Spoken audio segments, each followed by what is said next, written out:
You wanted the best. You've got the best podcast. The hottest podcast in the world. The Chris Voss Show, the preeminent podcast with guests so smart you may experience serious brain bleed. The CEOs, authors, thought leaders, visionaries, and motivators. Get ready. Strap yourself in. Keep your hands, arms, and legs inside the vehicle at all times, because you're about to go on a monster education roller coaster with your brain. Now, here's your host, Chris Voss. Hi, folks. Chris Voss here from thechrisvossshow.com. There you go. Welcome to the show, ladies and gentlemen. We certainly appreciate you guys coming by the show today. As always, the Chris Voss Show is a family that loves you but doesn't judge you, at least not as harshly as your mother-in-law, because, she's a wonderful person. You should refer her to the show. She'd like you more, maybe, if she heard all the wonderful authors and people we have on the show that bring such uplifting notifications, and then she might hate you less. Or not. Anyway, tell her to go to goodreads.com/Chris Voss, LinkedIn.com/Chris Voss, Chris Voss1 on the TikTokity, and ChrisVossFacebook.com.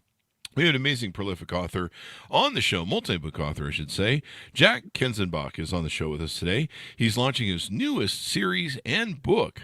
It's called Jack Boys. It comes out May 28th, 2024, and it's going to be part of the Asset Lance Spector Thrillers book series. This is book one in the series. And, of course, if you know him, he's written a multitude of just amazing quality books, and people love him.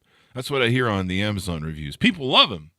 John is the New York Times bestselling author of such novels as the Edgar Award nominated In the Heat of Summer, which was adapted for the screen as The Mean Season, The Traveler, Day of Reckoning, Just Cause, and Heart's War, which were also made into movies.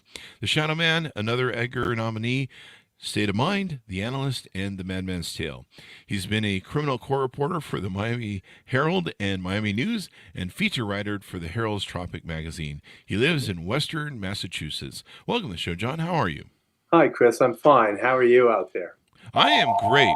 Oh, yeah. They're calling to buy the book already. We just barely went on the air.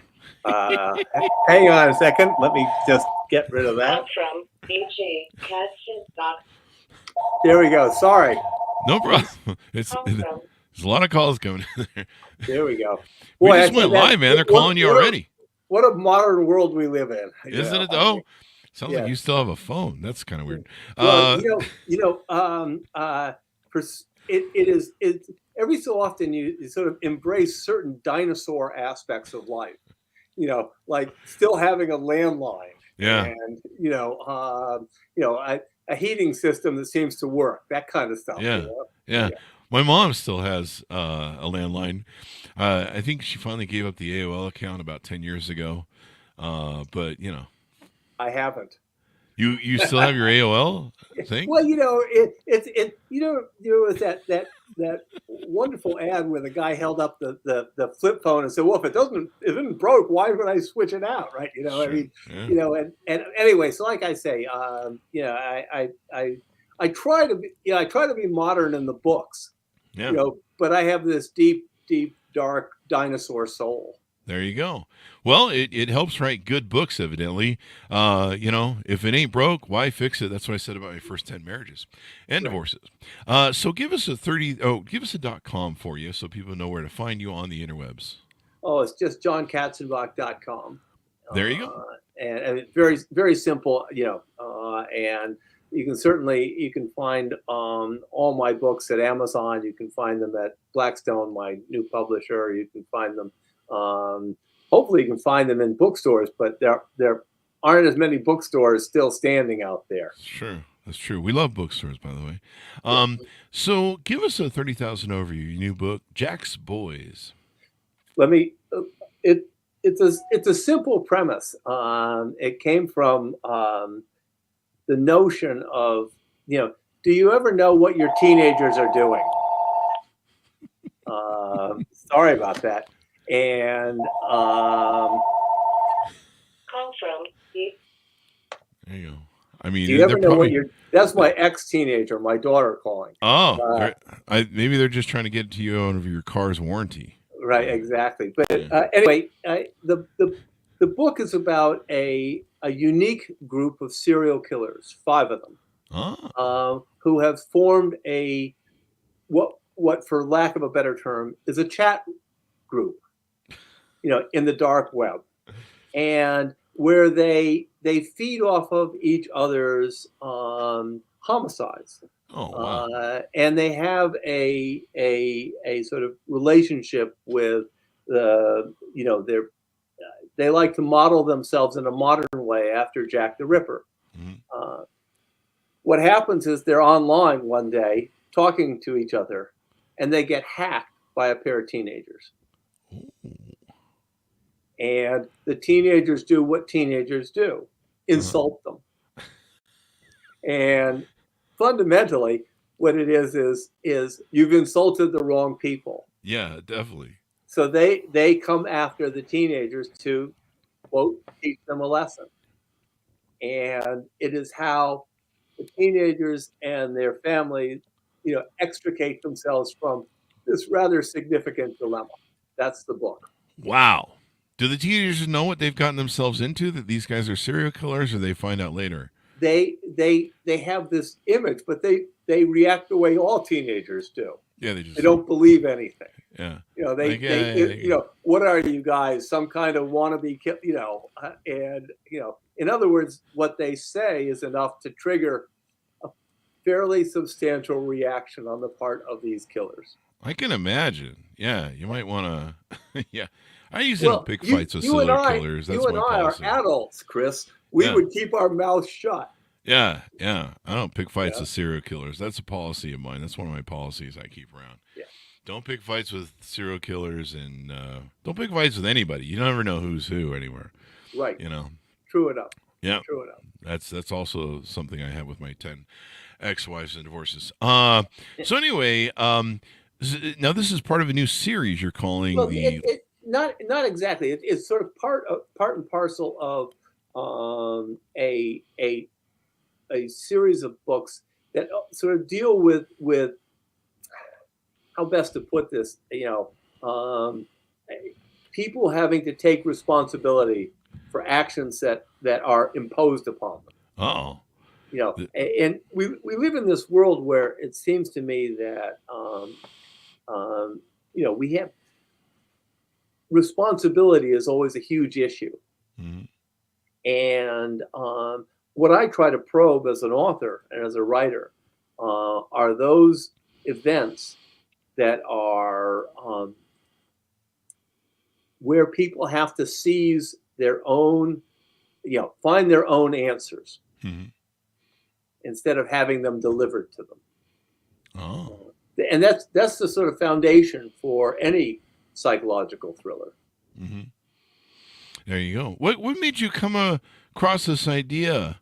What made you come up with this? Like, who hurt you? My wife periodically sort of asks me, your wife where hurt did you happen to learn about all this psychopathology? And I kind of say, well, it just sort of came to me. But the fact of the matter is when I was a journalist as a young man, I covered so many crimes and saw so much about what, for lack of a better term, is the dark side of human nature. And the way to process that for me was to become a novelist, to explore that stuff on the page. Mm. There you go. So you're like, I'm going to just take this next level. Five serial killers getting together, forming a little union. That's quite unique. I mean, I don't think I've ever heard of it. I hope so. I hope so. In the literature in the literature about serial killers, there tend to be. I've never sort of read about anything like this. They tend to be. Sometimes you'll have a man and woman team, a couple of guys, but never a group that's so linked together the way these guys are. I named them all. You'll like this, I think. I named them all. Alpha, Bravo, Charlie, Delta, and Easy. Wow. Yeah. Wow, those are also the names of my first ex-wife. Yeah. No, I'm just kidding, folks. I just work those jokes. So, how many books do you have under your belt? 16 now. 16. Wow. And Yeah. so, It just makes me feel old. Yeah. oh, come on. I mean, you're not old, and still that's kind of young. We have people on that have 60 or 100 books. It's pretty crazy. Well, They're pumping them some out of like it's going to style. Chris, it's actually a good question Uh-huh. you're posing, because there are certain writers, mystery writers, who are prolific at telling these stories, and I really admire the Lawrence Blocks of the world, and the guys who can write, who can follow a Jack Reacher or a Matt Mhm. Scudder, and do, because people think it's easy. It is not. It's not. And you have to create a new circumstance for that character, and he has to develop in each new book. And I tell you, that's the kind of writing I admire those guys greatly. Yeah, it's a lot of work. Yeah, Just writing a book on its own, like I write business books, yeah, and I don't really have to make up characters and plots, and I just tell stupid stories from business. But what you guys do is a whole new level, because you have to character development, you have to plot lines and different under plot lines or entwining plot line, all that stuff, and it's hard. I can't imagine doing it, the and somebody I got asked about this once, and I said, and I cited the great Russian writer Fyodor Dostoevsky, and he used to say that when he was in the prisoner camp, that the very worst torture they had was they would take you out in the middle of winter in Russia, freezing cold, and for the first 4 hours of the day, you would dig a hole, and then you'd stop and you'd wait, and then for the next 4 hours of the day, you'd fill the hole back in, oh jeez. and pretty soon, after a couple of days of this, you would go crazy.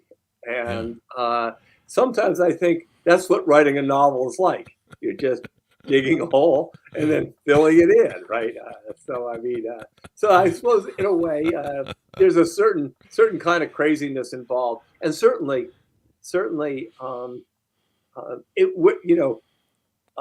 it's kind of weird emotionally when you're Uh, sitting there with 5 serial killers in a book and you really like them.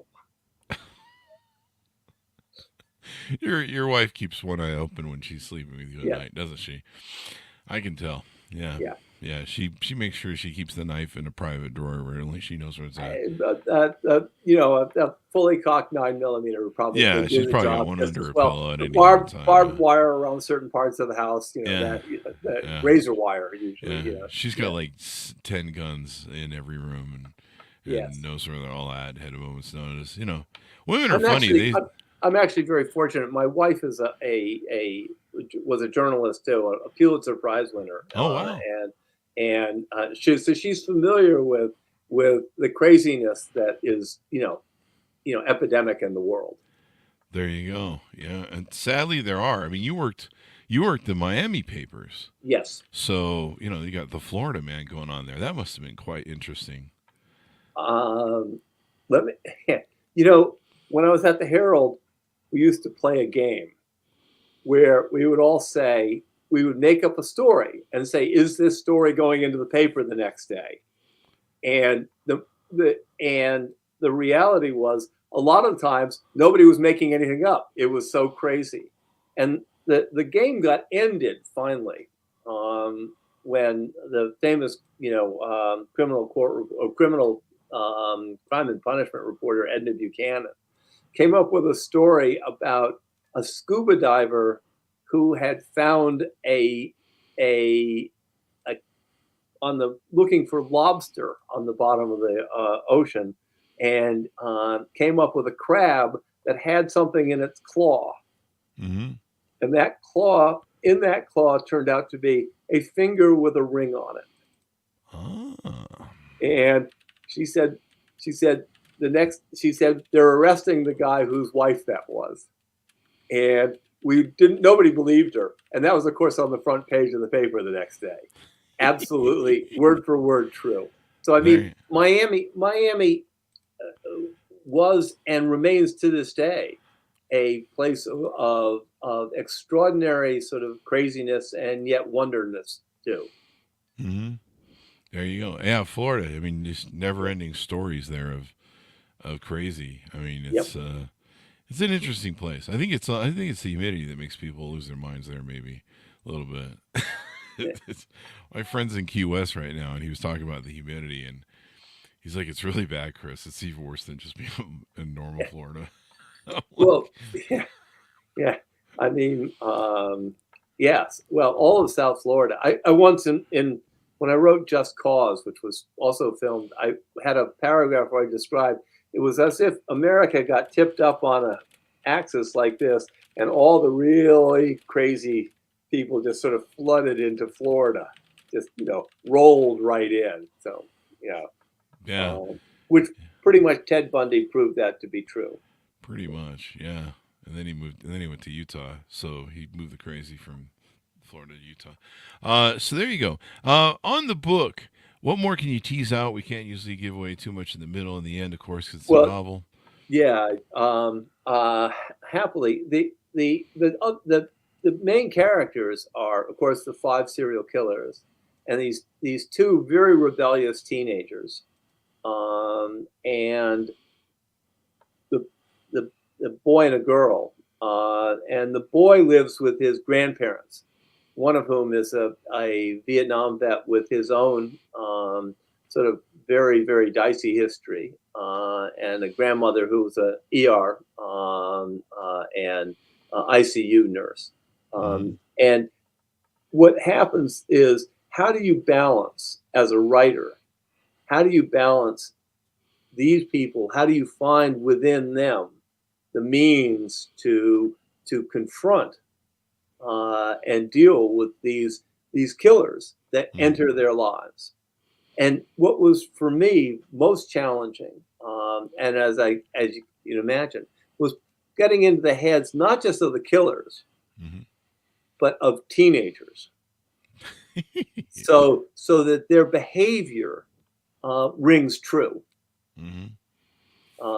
And teenagers cruising around the dark web, was something that was interesting for me to explore. Yeah. So was it hard to get in touch with your old teenagedom sort of mindset? I would say I'd use the word challenging, but that doesn't quite capture it. Yeah. I mean, it was you just desperately, as an author, do not want somebody to say, well, that can't be, that's not how they would act as a teenager or whatnot. And so I was very careful to make sure that I played the right psychological chords for those kids in this book. Definitely. Well, you gotta make sure you stay true to that sort of nature. Teenagers, one minute they're smart as hell, and the next minute, they do something cosmically stupid, and that was what I was trying to capture. There you go. So it'll be fun to check out this book. I'll be interested to see what other twisted "Who Hurt You" concepts she'll come up with in the future.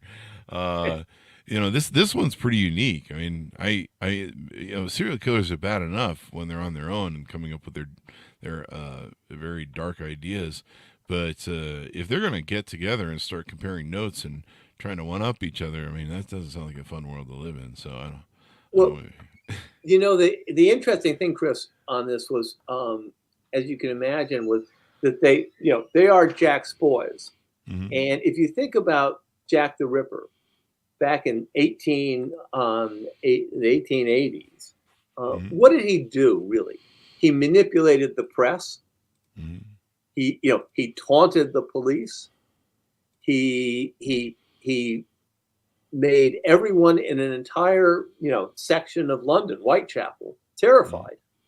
In other words, he was a template for the kind of thinking that is it's not that unusual today. And so they're exploring that relationship between them, the new guys and this, the person they hold in so much esteem in history was exciting for me as a writer to do. Yeah, it's going to be interesting to see how the plot of this book turns out and how you go through everything. So definitely people want to pick up the book. Give us your final pitch out to people to order it up and .com as we go out on the show. Final pitch. Chris, I never thought that a job title was influencer, and that I could ever do anything like that. But what I would say is this, is that it's important to find books that aspire to originality. And I really believe that this book is both exciting and has an original take on some very, some aspects of life that people will find familiar. There you go. Well, 5 serial killers hanging out sounds pretty normal. Yeah. So, John, give us your .com, I think, as we go out. As I said, is just, johnkatzenbach.com and, books, the books are available, in every kind of, format. And that's, that's what, people should see. People can hunt them down. I think readers are pretty clever, at finding where authors, exist. Be sure to hunt down those serial killer books, eh? And it'll be fun. Please come back for your next book. We'd love to have you, and hopefully by then I'll have been through therapy over the nightmares I'll get from this book. Well, Chris, I would suggest that reading the book alone will be enough therapy for you for a long time. Okay, well, that's why I listen to Metallica. It's therapy. Yeah. So thank you very much, John, for coming to the show. We really enjoyed it. My pleasure. There you go. Absolutely. And thanks, audience, for tuning in. Order up the book wherever fine books are sold. Stay away those alleyway bookstores because they might have serial killers in them waiting for you. The book is entitled Jack's Boys. It comes out I'm sorry, what? That's what it looks like. Oh, like. yeah, there you go. Yeah, we got a shot there. Jack's Boys, out May 28th, 2024. And now you can start calling John again on his landline phone because he's off the show. Absolutely. So there you go. Thanks, guys, for tuning in. Go to goodreads.com/Chris Voss, LinkedIn.com/Chris Voss, and all that jazz. Be good to each other. Stay safe. We'll see you next time.